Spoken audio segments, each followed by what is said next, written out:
오늘 본문의 12장 1절 2절 말씀은 앞에 있는 11장에 대한 결론적인 말씀입니다. 11장은 믿음의 장으로 우리가 알고 있습니다. 믿음은 무엇입니까? 로 시작해서 힘드시죠? 힘드실 때 나를 바라보세요 하며 11장의 믿음의 사람들에 대한 이야기가 나옵니다. 너희들 그밖에 못하냐? 봐라, 나 이렇게 살았다라는 것이 아니라 반대로, 여러분 힘드시죠? 믿음의 길은 힘듭니다. 그러나 나는 이렇게 믿음을 지켰습니다 라고 히브리서 11장 1절로 40절에 약 40여 명의 믿음의 사람들에 대한 이야기가 나옵니다. 우리가 힘들 때 때로는 선진들이, 우리 선배들이, 우리 믿음의 조상들이, 우리 목사님들이 어떻게 믿음을 지키는가를 보면서 이분들은 이렇게 힘들었을 때 이렇게 신앙을 지켰구나 라고 하시면서 그 믿음의 모습을 지키라는 의미입니다. 히브리서 11장의 내용은 참 똑같은 내용이 하나도 없습니다. 노아는 어떻게, 아브라함은 어떻게, 에녹은 어떻게 믿음을 지냈는가 서로 다른 모습들을 보여줍니다. 그 믿음의 모습을 통해서 우리는 생각할 것이 있습니다. 믿음은 각자의 자리에서 하나님이 주신 사명을 가지고 그 자리에 최선을 다하는 것이라는 것을 우리는 발견할 수 있습니다. 오늘 12장 1절에 이러므로 라고 나옵니다. 성경에 이러므로 라고 나오는 단어들의 앞에를 보면 결론적인 의미입니다. 믿음은 이런 것입니다. 이렇게 믿음이 지켰습니다. 믿음의 삶을 이렇게 살았습니다. 그렇기 때문에 이러므로 라는 말은 이 말씀을 읽는 사람, 이 말씀을 듣는 모든 사람들에게 해당되는 말씀이고 우리가 힘들 때마다 어떻게 살아야 되는가에 대한 결론적인 원리를 말씀하고 있습니다. 우리에게 구름같이 둘러싼 허다한 증인들이 있으니 11장에 있는 말씀뿐 아니라 초대교회 사람들 그리고 한국의 교회 역사를 통해서 우리의 선진들이 어떻게 어려운 시간 동안에 믿음을 지켰고 복음을 전했는지 우리에게는 증인입니다. 그냥 과거 속의 역사를 배우는 이유는 현재에서 그 실수를 반복하지 않기 위해서 배우는 것이 역사입니다. 우리가 성경을 배우는 이유는 바로 성경 속에서 하나님의 생각과 마음을 알고 우리의 자리에서 그것을 어떻게 지킬 수 있는가 그리고 하나님의 대행자로서 이 세상에 사는가 하는 것을 알고 배우기 위함입니다. 우리에게는 증인들이 있습니다. 우리 주위에도 수없이 많은 믿음의 사람들이 있습니다. 어려울 때 도저히 기뻐할 수 없을 때 기뻐하는 사람들이 있고 감사할 수 없는 조건에도 감사하는 모습들을 본 모습들이 있습니다. 우리 증인들 앞에서 우리가 해야 될 것이 무엇인가에 대해서 12장에서는 세 가지의 내용으로서 설명하고 있습니다. 그 첫 번째, 믿음의 경주에 대한 것을 하기 위해서는 바로 무거운 것을 벗어버려야 합니다. 마치 우리가 100m 달리기를 할 때 선수들을 한번 생각해 보십시오. 최대한 공기의 저항을 줄이고 최대한 좋은 컨디션과 최대한 간단한 복장을 하는 이유가 있습니다. 그것은 저항력이나 걸리적거리지 않고 오직 경기에 최선을 다하기 위하여 하는 모습입니다. 믿음의 모습도 우리에게 무거운 것들이 때로는 있습니다. 무거운 것, 혹시 꺼리끼는 것, 나에게 짐되는 것, 그것으로 인하여 믿음의 경주를 할 수 없을 때가 있습니다. 여러분은 살면서 어떤 것이 내 삶의 무게를 누르며 힘들게 하십니까? 그 무거운 것이 서로 다르지만 모두가 무거운 것들이 있습니다. 무거운 것으로 인하여 힘들고 낙심하고 좌절하기 때문에 믿음에 일어서고 믿음을 바라보며 하늘을 바라보기가 힘들 때가 있다는 것입니다. 힘들 때 땅을 보십니까? 하늘을 바라보십니까? 우리는 힘들수록 고개를 숙이고 땅의 것을 듣습니다. 세상에 하루에 듣는 소리가 약 4만 8천 가지의 소리를 우리가 듣는다고 합니다. 그래서 속담에 5만 가지 잡소리를 듣는다는 얘기가 아마 거기서 나온 것 같습니다. 그 중에 하루에 듣는 이야기들이 어떨 때는 내 마음에 기쁨을 주기도 하고 어떨 때는 내 마음에 낙심을 가지게 합니다. 그러나 그것은 사실이 아니라 소리입니다. 힘들 때 우리는 하늘을 바라봐야 합니다. 말씀을 집중해야 합니다. 그러면 좌절과 근심과 걱정이 아니라 하늘에 주시는 참된 평화의 소망을 우리는 가질 수 있습니다. 어떤 목사님이 하루에 8시간씩 기도하신다는 이야기를 듣고 질문한 적이 있습니다. 목사님, 하루에 8시간이나 어떻게 기도하십니까? 무슨 제목으로 기도하십니까? 근데 그분이 말씀하시기를 저는 하루에 3시간 기도하고 나머지 5시간은 하늘을 바라보는 데 집중합니다 라고 말씀하십니다. 때로는 하나님이 내 기도를 못 들을까 봐 부르짖다 끝날 때가 있습니다. 근데 진정한 기도는 나의 부르짖음을 통해서 내 마음을 비우고 하나님이 나에게 보여주시고 들려주시는 음성으로 내 삶을 채우는 것이 진정한 기도가 아닌가 합니다. 하나님은 능력이 없어서가 아니라 우리 모든 기도를 알고 계십니다. 그럼에도 불구하고 때로는 우리가 다른 소리에 집중하고 다른 것에 집중하여 나의 삶의 무게를 계속해서 누를 때가 있습니다. 오늘 무엇을 먹고 살지? 이 일을 어떻게 끝낼까? 아, 저 사람이 또 나를 찾아오는구나. 답답하다, 힘들다. 라는 삶의 무게.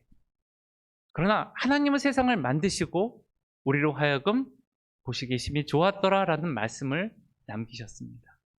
하나님이 원하시는 것은 주 안에서의 진정한 평화이고 화평이고 기쁨입니다. 우리가 예배를 드리는 것은 죄인이기 때문에 아닙니다.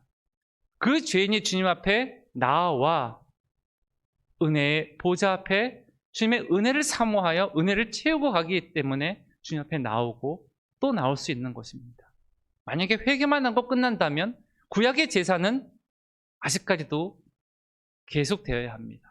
그러나 신약에서는 예수 그리스도의 십자가의 보혈의 피로 인하여 주님 앞에 나오는 모든 사람들이 다시 주님이 주시는 거룩함을 회복하고 세상에 나아가 하나님의 말씀을 바라보며 그 가운데 서고 하나님의 나라를 회복하는 모습이 아닌가 합니다.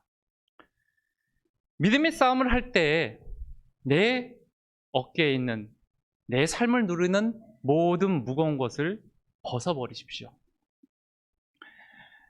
혹시 지금 입고 있는 옷이 제일 좋은 옷이더라도 그것이 더럽거나 훼손되면 우리는 그 옷을 벗습니다. 그리고 그것을 깨끗이 세탁하거나 다른 옷을 입습니다. 무거운 짐은 주님 앞에 내려놓으십시오. 수고하고 무거운 짐진 자들아 다 내게로 오라고 주님은 말씀하셨지만 우리는 주님 앞에 짐을 내려놓지 않을 때가 있습니다. 주님 나 무거워요. 알아. 주님 이것을 어떻게 할까요? 벗어! 라고 주님은 말씀하시지만 우리는 끝까지 그것을 간직하고 짊어지고 힘들어하고만 있는 형편입니다. 혹시 어린아이들이 자라날 때 왜 저렇게 하지? 라고 하면서 가만히 자녀들을 두실 때가 있습니다. 그 아이가 힘들어하는 것을 알면서도 질문할 때까지, 도움을 요청할 때까지 기다리실 때가 있습니다. 그것은 고생해봐라가 아니라 그것을 깨닫게 하기 위해서입니다. 주님 앞에 나오신 여러분, 10년이 지나고 20년이 지나고 30년이 지나도 내 삶의 무게가 똑같다면 우리는 믿음을 위해서, 믿음의 경주를 위해서 그것을 주님 앞에 내려놓으시는 여러분 되기를 소망합니다. 그뿐 아니라 두 번째는 얽매기 쉬운 것을 벗어버리라 라고 했습니다. 얽매기 쉽다라는 것은 이렇게 붙들리기 쉬운 것이에요.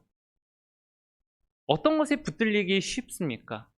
특별히 믿음을 쓰려고 할 때 다른 성경에 보면 방해가 되는 것, 제한을 하는 것이라는 표현이 나옵니다. 내가 믿음을 하려고 하는데 분명히 그것은 문제가 아니에요. 근데 그것 때문에 할 수 없는 것들이 우리는 너무나 많이 있습니다. 학생들에게 공부라는 것은 당연히 해야 되는 일입니다.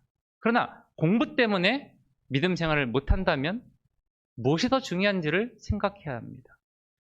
공부를 포기하고 믿음 생활을 하라는 사람들은 없습니다. 공부하기 전에 기도할 수 있고, 주의를 지킬 수 있고, 자기 자리에서 열심히 하나님이 주신 능력으로 하는 것이 그 학생들의 본분일 겁니다. 직장 생활도 마찬가지라고 생각합니다. 그리고 또한 귀한 손주, 손녀들을 보는 것도 마찬가지라고 생각합니다. 그 좋은 믿음의 분들이 손자, 손녀가 낳으면 신앙생활을 조금 미루실 때가 있습니다. 손자, 손녀가 무슨 죄가 있습니까? 죄가 아니죠. 붙들리기 쉬운 것들입니다. 그로 인해서 하나님의 영광의 자리에 들어가는 것, 신앙에 나아가는 것을 거절하는 아니면 머뭇거리는 죄로 연결되기 때문에 그것은 벗어버리라라고 말합니다. 우리가 우리의 할 일들이 있습니다. 가정에서, 직장에서, 회사에서, 그리고 우리가 만난 주변 사람들에서. 그러나 우리의 첫 번째 목표는 바로 하나님께 가는 방향성을 잃어버리면 안 되는 것입니다. 만약에 오늘 여러분들이 저와 같이 서울에 간다고 한번 생각을 해보시길 바랍니다. 그런데 우리가 타는 차는 부산을 가는 차입니다. 어떻게 해야 될까요? 어떡하지? 하면서 계속 갈 수 있습니다. 어떡하지? 라고 하면서 알아봐라고 부탁할 수 있습니다. 그러나 누군가는 빨리 내려야 하지 않을까요? 그래서 다시 방향을 가지고 돌아가는 것, 이것이 신앙에서 가장 중요한 것입니다. 우리가 사는 삶은요, 서로가 다릅니다. 그래서 때로는 그것이 옳다, 그것이 맞다라고 하지만 그것으로 인해서 방향성을 잊어버릴 때가 있습니다. 그래서 신앙을 지키는 것을 벗어나는 경우가 있어요. 특별히 히브리서에 있는 죄라는 것은 마지막 순교의 자리까지 내 신앙의 변질을 하는 죄를 의미합니다. 이것은 문제가 아닌데 내가 주님을 거절하고 배교를 하고 신앙의 자리를 떠나는 자리까지 가는 일들을 보면 아주 작은 사건들로부터 시작됩니다. 아마 우리 주변에도 많은 것들을 보실 겁니다. 저분은 참 신앙이 좋아 라고 하지만 아주 별거 아닌 일로 넘어지는 것들을 우리가 봅니다. 그것이 큰 문제가 아닙니다. 그러나 그 일이 하나님으로부터 떠나고 그 일이 신앙으로부터 멀어지는 일들을 스스로 선택하고 간다면 어느 순간 나도 모르게 점점 우리는 하나님과 멀어진 삶을 살며 나만의 신앙, 나만의 종교 가운데 살고 있음을 발견할 때가 있을 겁니다. 믿음의 경주는 얼마나 빨리 가냐가 중요하지 않습니다. 이거는 100m의 경주가 아닙니다. 마라톤 같이 주님이 부르시는 그날, 주님이 재림하시는 그날까지 끝까지 그 자리를 지키는 것이 중요합니다.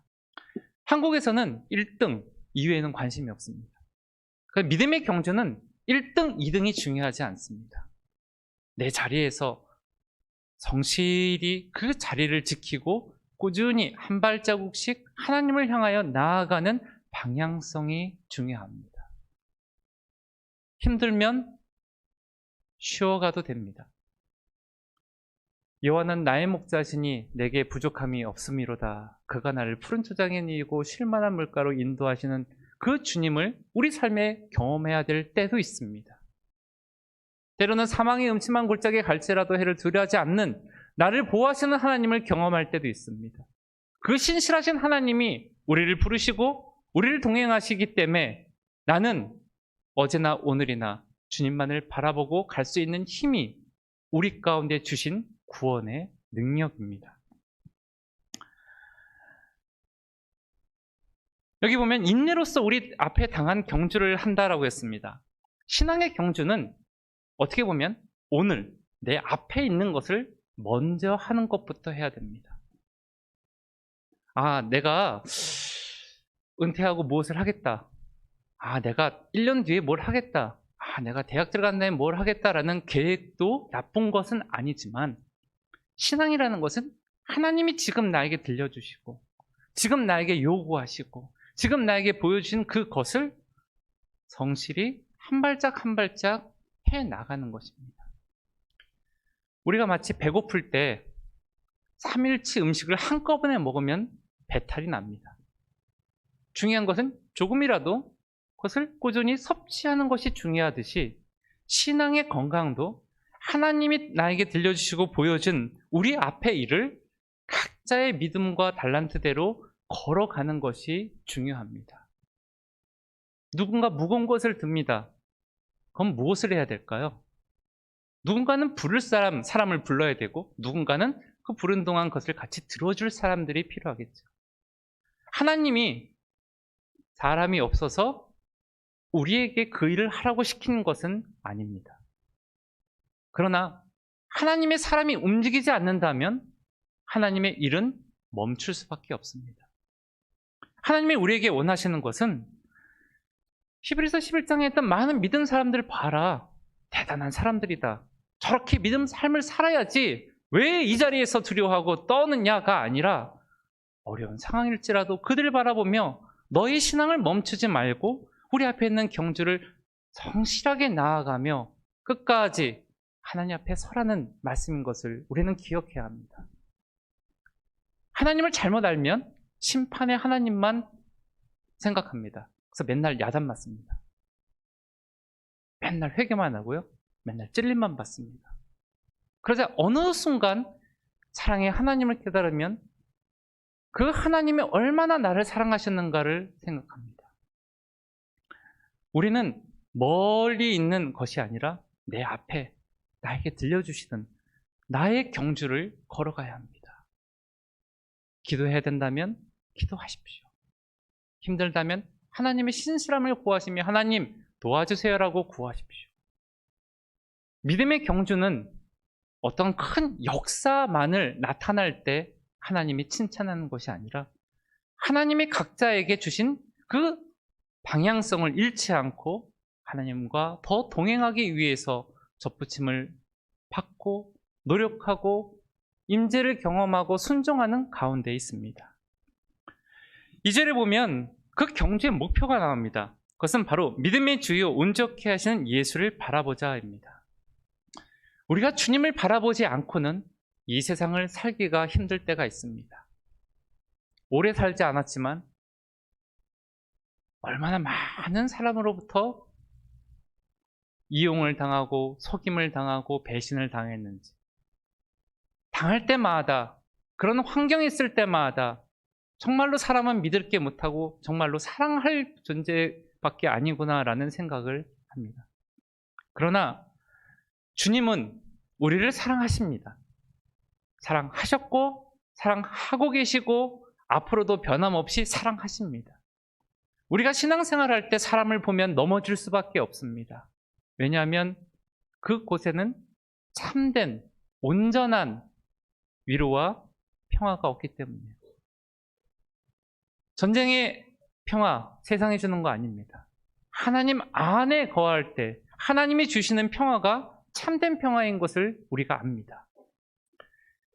우리 신앙생활 할 때는 처음부터 끝까지 주님만을 바라보아야 합니다. 그것이 얼마나 어려운 것인가를 시간이 지날수록 점점 느낍니다. 나에게 잘해주는 사람, 나에게 필요한 사람을 우리는 쳐다보게 돼 있습니다. 그러나 신앙은 하나님만을 바라보고 주님만을 끝까지 의지하고 바라보는 것입니다.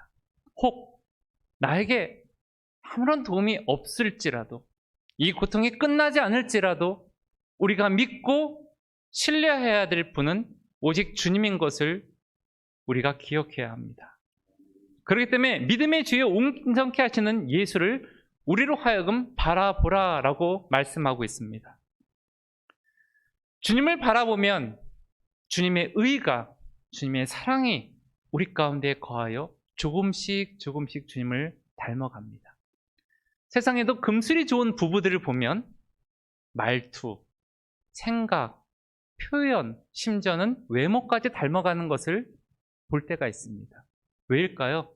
그것은 바로 서로를 바라보며 그 상대방이 내 마음에 있고 그를 사랑하는 마음으로 삶을 살기 때문입니다.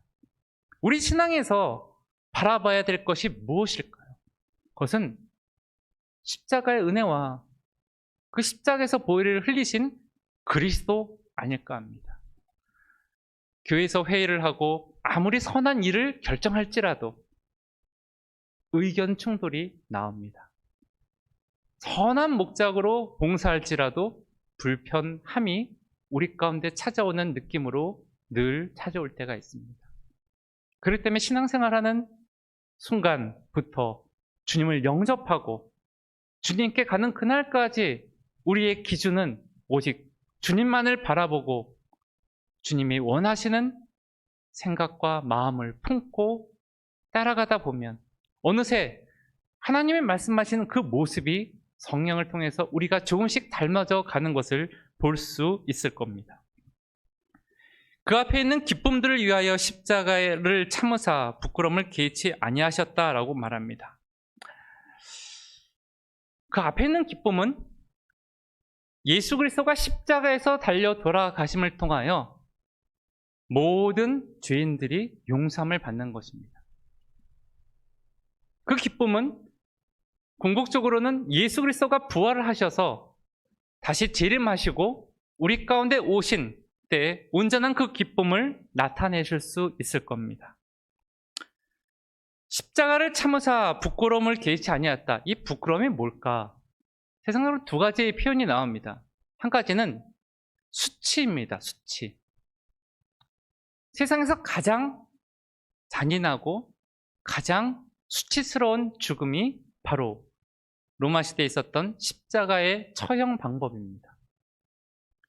보통 사람이 죽지 않고 악한, 로마에서도 그렇기 때문에 약 20명 내외의 사람들만 십자가에서 처형을 당했습니다. 소위 말해서 3아웃제, 3번, 4번, 더 이상 이 사람은 변할 것 같지 않다라고 하는 그 사람들에게만 십자가의 처형을 받았습니다. 그것도 맨몸으로 십자가에 박히어 피를 다 흘리고 죽어가는 동안 너는 죄인이고 너는 흉악한 죄인이기 때문에 달게 죽어야 된다는 사람들의 모욕의 소리를 듣고 죽는 것이 십자가의 죽음입니다. 그렇기 때문에 십자가의 죽음이라는 것은 어떻게 보면 사람들의 입장으로 보면 아주 부끄러운 수치입니다. 그러나 이 부끄러움이라고 하는 것은 또 다른 의미가 있습니다. 우리가 하나님의 은혜를 잊어버릴 때가 있습니다. 거기서 찾아오는 부끄러움, 하나님의 형상의 회복에 대한 부끄러움, 죽음에 대한 부끄러움. 부끄러움이라는 것은 때로는 거부감이라는 단어로 표현되기도 합니다. 십자가의 고통과 부끄러움과 거부감을 통해서 사람들 앞에서 죽는 것 같은 모습의 고통을 주님은 이기셨습니다. 그러나 주님은 우리에게 기쁨을 알리기 위해서 그 일을 몸소 행하셨습니다. 만약에 십자가의 고난이 없었다면 오직 유대인만 주님 앞에 나갈 수 있었을지도 몰랐고 이렇게 먼 아시아에 기독교인들이 있을지를 우리는 몰랐을 겁니다. 어쩌면 지금도 양과 소를 통한 제사의 예배가 아니면 하나님 앞에 나아갈 길을 우리는 알지 못했을 겁니다. 부끄러움이라는 것은 보좌를 의미하기도 합니다. 보좌의 의미는 권력과 명예를 상징합니다. 그러나 예수님의 보좌는 은혜의 상징입니다. 하나님의 보좌 우편에서 앉으셔서 그 보좌에서 흐르는 은혜를 인하여 은혜가 시작되고 그 은혜가 성소를 떠나 하나님의 번제단을 지나 모든 죄를 사하는 사람들에게 부끄러움을 용서케 하는 장소이기도 합니다. 예수 그리스도는 십자가의 보혈을 피로 우리에게 돌아가심을 통하여 더 이상 죄인이 아닌, 더 이상 사생아가 아닌 하나님의 자녀로서 하나님 앞에 나아가 지성소의 자리에 동행하며 하나님의 임재를 몸소 체험할 수 있는 구원의 능력을 우리에게 허락하셨습니다. 예수님은 보좌 우편에 지금 앉아 계십니다. 영광의 자리의 보좌 우편, 그 보좌 우편에 앉아 계시면서 오늘도 우리에게 변함없이 믿음의 길을 걸어가기 위해서 기도하고 계십니다. 어떤 믿음의 길을 걸어가기를 소망하십니까? 나는 작은 사람입니다. 큰 은사를 못 받았습니다. 큰 능력도 행할 수가 없습니다. 하지만 하나님이 주신 자리는 거룩한 자리입니다. 기도의 자리, 섬김의 자리, 은혜의 자리를 잊지 않게 노력하시는 여러분 되기 바랍니다. 우리 주님이 원하시는 것은 하나님의 형상의 회복입니다. 우리 믿는 성도들 한 사람 한 사람을 통하여 하나님의 형상이 회복되기를 원합니다. 하나님의 형상이 회복되어 하나님 나라가 회복되고 하나님의 백성들이 회복되어 하나님께 영광 돌리며 예배 드리는 사람들의 모습으로 나아가는 것. 그러기에 그 자리를 우리가 작게나마 지켜야 되고 또 전통을 물려줘야 되고 그 자리를 지키기 위해서 온 힘을 다해야 되는 것입니다. 히브리서는 제사장보다 예수님이 낫다. 성전보다 예수가 낫다. 무엇보다도 우리에게 주인 주님이 최고라는 이야기를 히브리 사람들에게 쓴 글입니다. 과연 내가 믿지 않는 사람들에게 하나님을 증거할 때 과연 우리는 어떤 믿음의 길을, 어떤 모습을 이야기해야 될까요? 삶이 힘드시죠? 나도 힘들어요. 우리 같이 힘냅시다. 거기에는 희망도 없습니다. 믿지 않는 사람들에게 희망을 준다라고 하는 것, 믿지 않는 사람에게 내가 만난 하나님을 증거한다라는 것은 너무나 어려운 일이면서 반대로 너무나 쉬운 일입니다. 내가 경험하지 않는 하나님은 증거하기가 어렵습니다.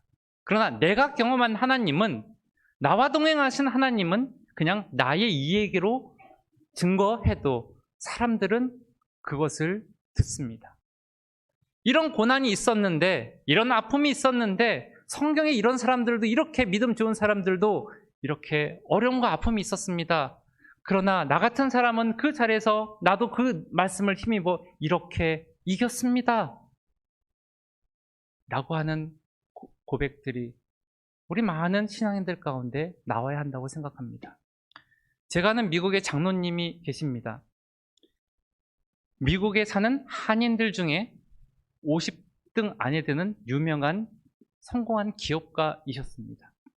그러나 회사 직원의 실수로 회사가 망하게 되고 약 1,300억이라는 큰 부채를 안게 되었습니다. 사람들은 위로합니다.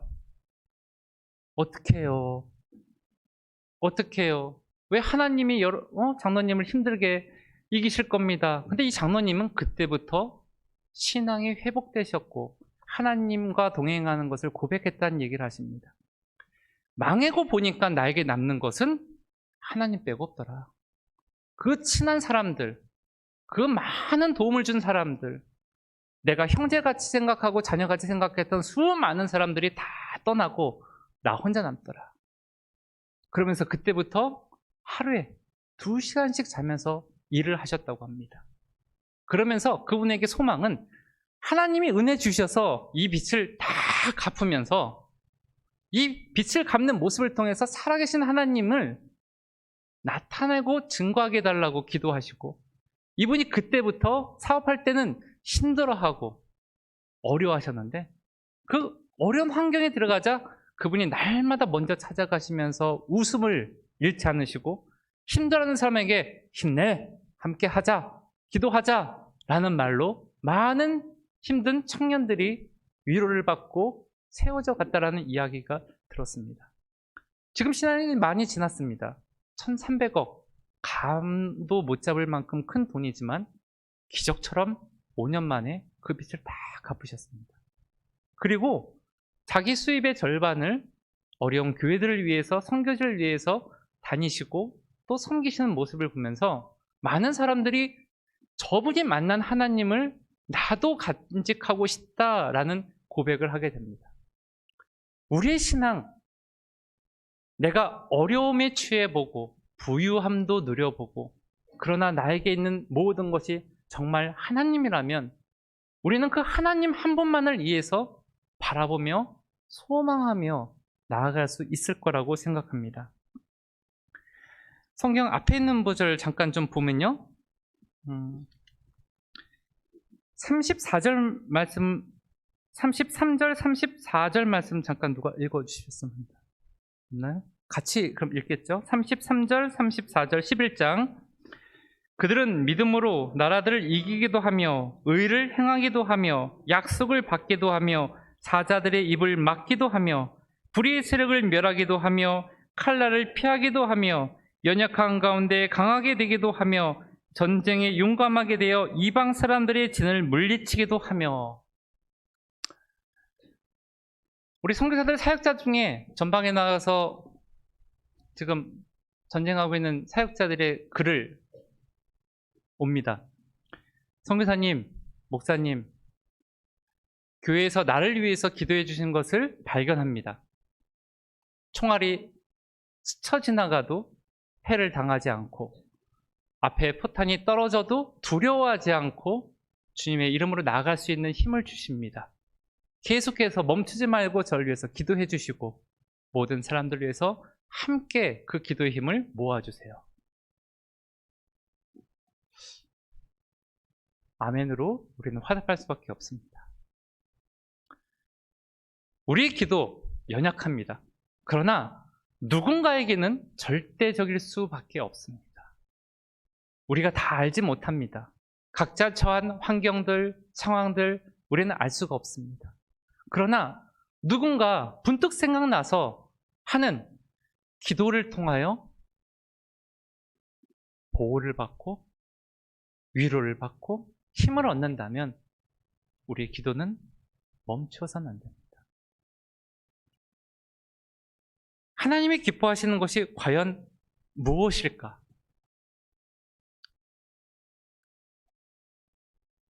믿음이란 무엇일까?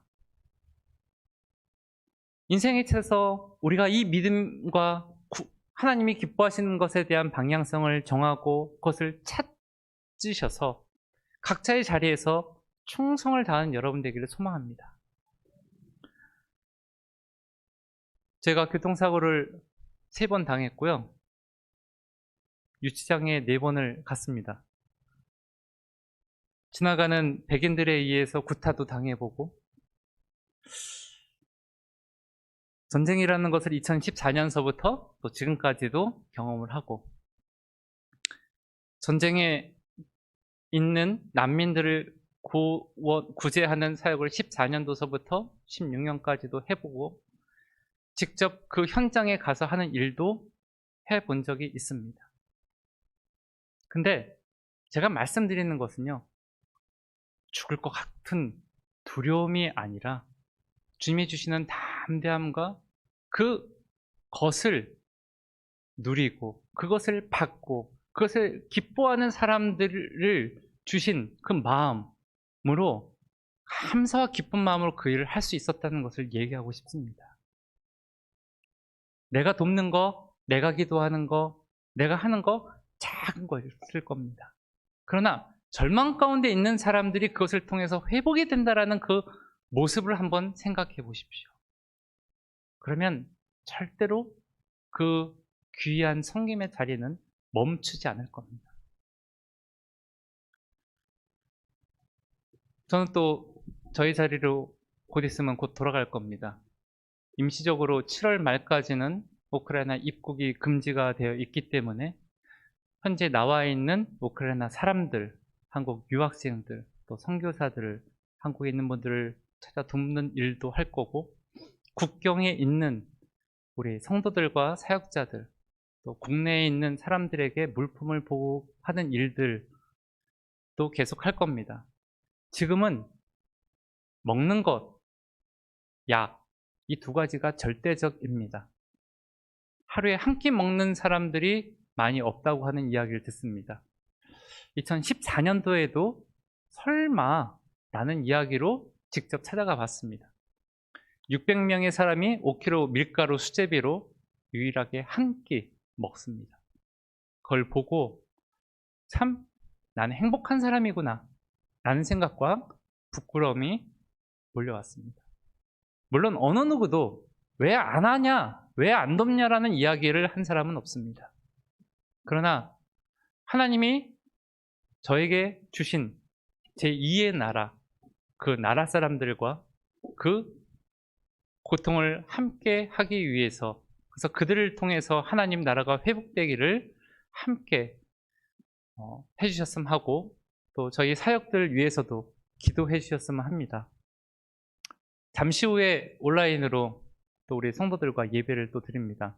물론 제가 일방적으로 얘기를 하는 거고 그쪽에서 나중에 듣지만, 이 시간 잠깐 우리 성도들을 위해서 기도해 주셨으면 하고요. 우크라이나 고난받는 사람들을 위해서 기도해 주셨으면 하고요. 그리고 특별히 그들의 믿음이 회복되어 하나님을 만나고 하나님을 인한 신앙의 회복이 일어나 이후에 정말로 믿음의 나라로 설 수 있게끔 기도해 주셨으면 합니다. 이 시간 혹시 가능하다면 1분 정도 같이 기도하고, 그리고 제가 기도하고 마치겠습니다. 아버지 하나님, 은혜를 감사합니다. 주님, 고통받는 우리 성도를 위해서 기도합니다. 그 땅의 사람들을 위해서 기도합니다. 아프고 힘든 모든 상황들 속에서 오직 주님만을 의지하게 해주시고, 주님께 소망 두게 하여 주시고, 주님의 권능으로 그 모든 시간들을 이기게 하여 주시옵소서.